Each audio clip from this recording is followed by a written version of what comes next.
Hey YouTube, welcome back to Universe X, and today we are going to go into the nationals list I used for the boy U7 Gohan from Cross Spirits. Wasn't initially going to put this up because it didn't place, but I said if the video got to 50 likes and enough people, just kind of asked for it, that I put it out. So why not? I'll put it out and I'll go into my reasoning for why I picked the picks I did, my best matchups and testing and things like that. So, that being said, as per usual, let's hit the normal plugs. I have in the description links to all of the places you need to go for this game. I've got links to the community discussion group, which this is going to be posted in. I have links to the official Facebook group where they put all the official rulings and spoilers and announcements, things like that.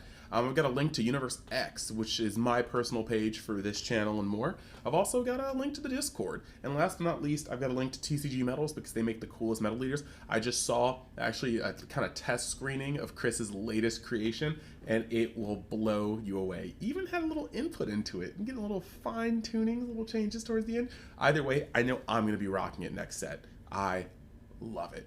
That being said, stay tuned to him for some hype, and if you ever go to his site, which you should, and you find some metal leaders that you like, such as the, manga style Metal Gohan with actual cuts from the manga in the back, so beautiful, you can use the code UNIX, that's UNIX, for 10% off your entire purchase. So, that being said, let's hop right into it, because this might be a lengthy video. I'll try not to be too long, so you guys have seen the deck breakdown before, and let's jump directly into the split view. Alright, so as you guys can see, I do have Gohan as my leader. You guys should already know his abilities. But on the front, he's got Warrior Universe 7. Right now, that's not really coming into play too much. Yeah, you can draw one when you combo with Universe 7. And when you have a 2-cost Unison on board, or you have a, red specified cost Unison on board, or you actually just have 4 life, you can flip him over, untap, draw 1. And then you've got him. The only differences on his Awakened side is he's got a once per turn spirit boost, so when you combo with a red and vanilla with specified cost of 2, you're going to be able to give it 6,000 power on its combo. Comes in handy quite a bit. And then you have his once per turn when a 2-drop specified red Unison gets destroyed, you can play that vanilla, or play a vanilla from the grave. Rather minuscule on that one, it just adds a 20k body, and people don't like getting swung on by 20k bodies. Looks really, really nice in Metal Edition too, just saying. Gohan, look at that, that's so beautiful. Thank you, TCGMetalZ, once again. So, you guys want to know what I was playing. This is going to be fairly easy. Lots of stuff self-explanatory. First, we got 4 of the 1-drops. If you played this deck or played against this deck, you should already know this is the crux, pretty much, of the draw engine. Gets played, searches top 5 for a red U7 4 cost or less, and then he's able to add an additional draw whenever you combo with a normal. Deck can function without him, deck definitely performs well with him. Because of the format, I opted to main 3 Crown, mainly because against blue, you get chances to peek into their hand every single turn pretty much. Against yellow, yeah, they can leave only 1 up for wow, what's it called? Power of a Super Saiyan, but when you actually start resolving these against yellow, you can take away lots of their good cards. You take away their Turles in this deck the most, because Turles is the one card that kind of mises your Divine Presence. And then against Cell Surge, you can actually use this too to make sure that they can't topo you, and then if they can't topo you half the time, the hands are very, very weak to your onslaught.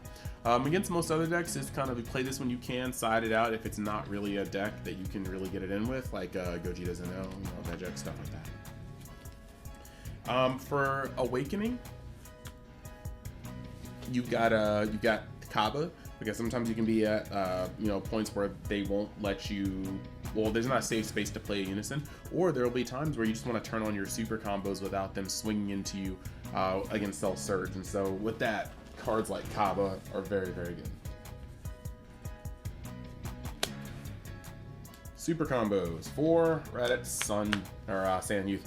You can't search these with any U7 cards, but they're the superior card. They're going to be able to filter, and because of the build, I think it's actually just better that you're able to tuck 1, draw 2.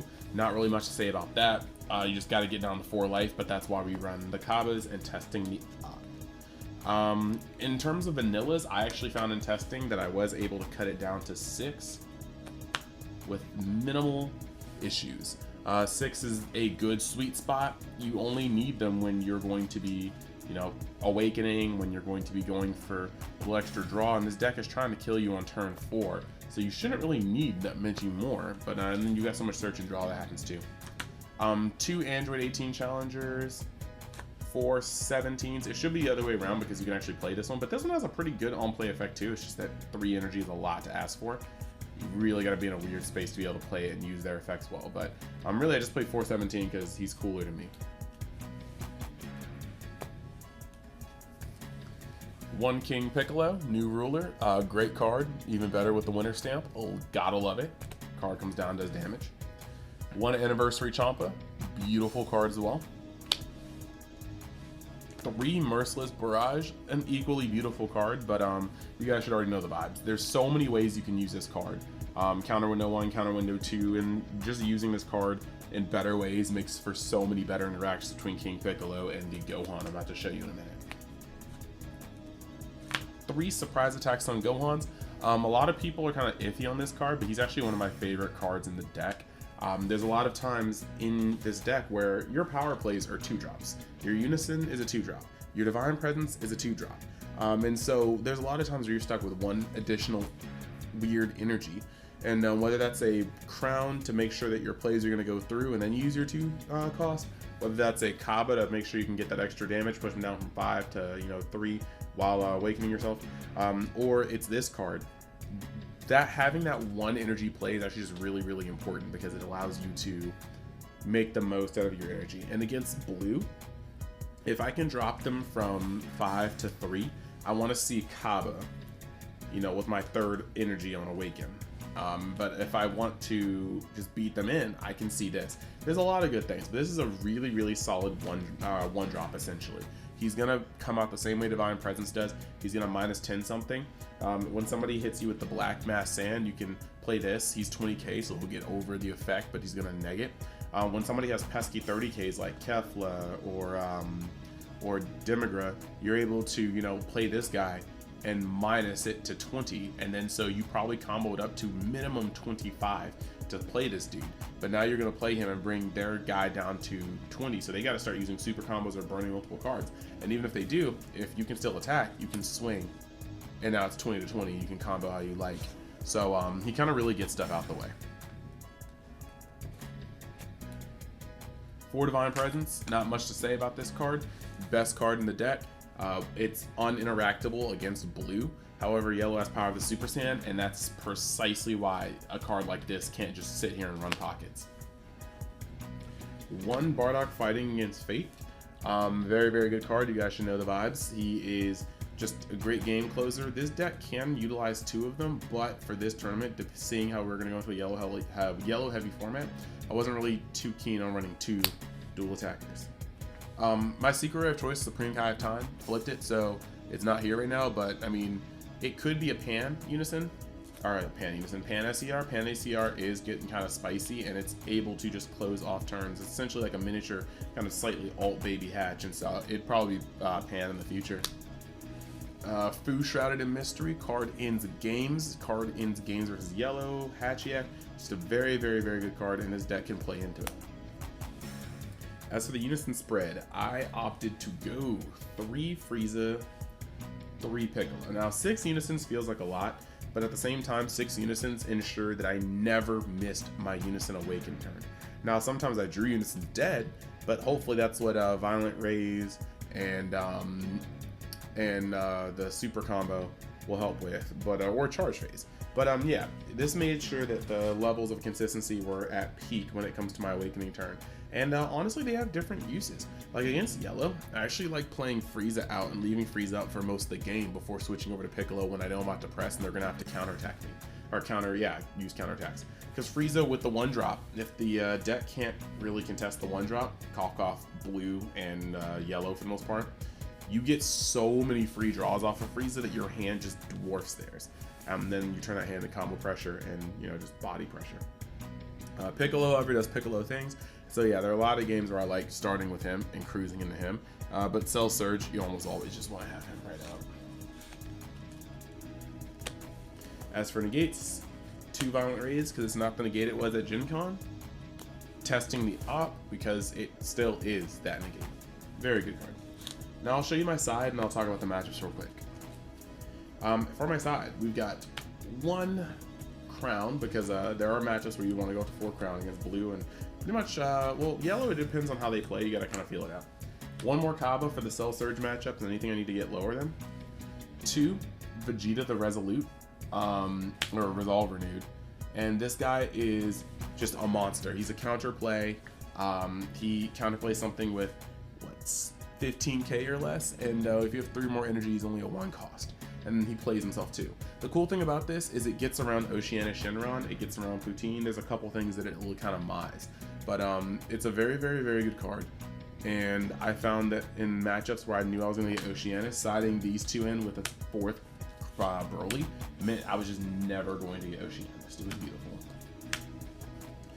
Cell Surge tax, we had to play the 3 Deborah. Very, very good. 1 more Fighting Against Fate. On matches that I know won't go long enough for me to use Fu, Shrouded in Mystery, I sided in the 2nd Fighting Against Fate and just let it bang.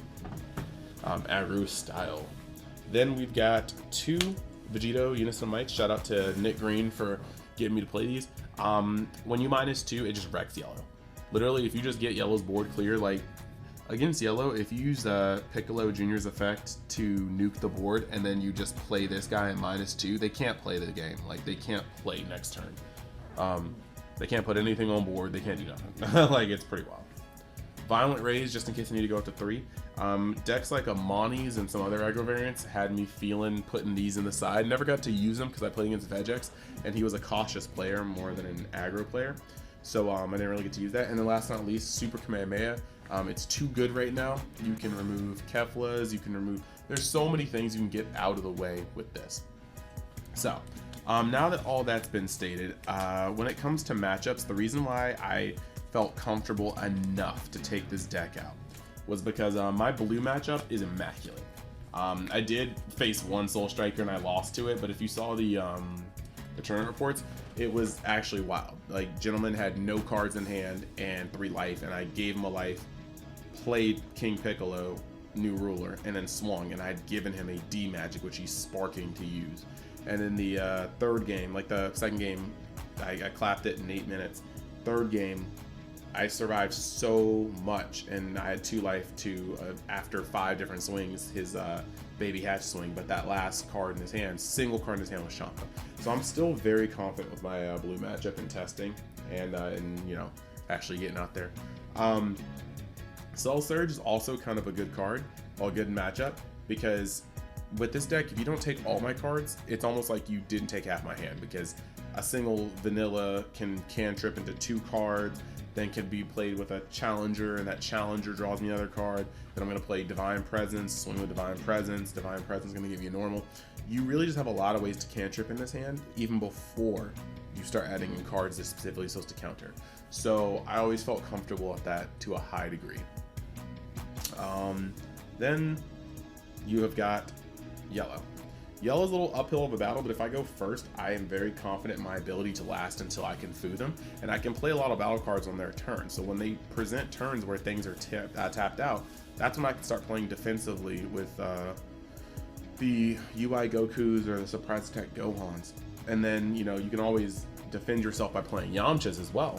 So basically, that when I foo, I have hopefully about 4 or 5, maybe even 6 attacks on board. Now, that being said, though, I faced a whole lot of not those. You guys can look at the tournament report. Sin Shinron, Xenoshin, Vegex, like, I faced a whole lot of not meta, and it was a little hard. I lost against Hachiak, and I lost against that Soul Striker. I lost against Sin Shinron, so it was a little disheartening that I didn't get to face any meta, but that'd be kind of how it is. That's the list, and that's also the side deck. So if you liked it, let me know. If you have any questions, I'll be answering them very, very soon. I'm about to go through my comments and start answering them in general. So yeah, if you have anything you'd like to let me know, just pop in there and I'll do you good. That way, we can all learn how to play this deck. Never, because I don't think I'm going to play this deck again unless we see some massive support in the next set with the red U7. So yeah, if you like the content, think about hitting that subscribe button, and I will see you guys the very next time you decide to join Universe X. Later.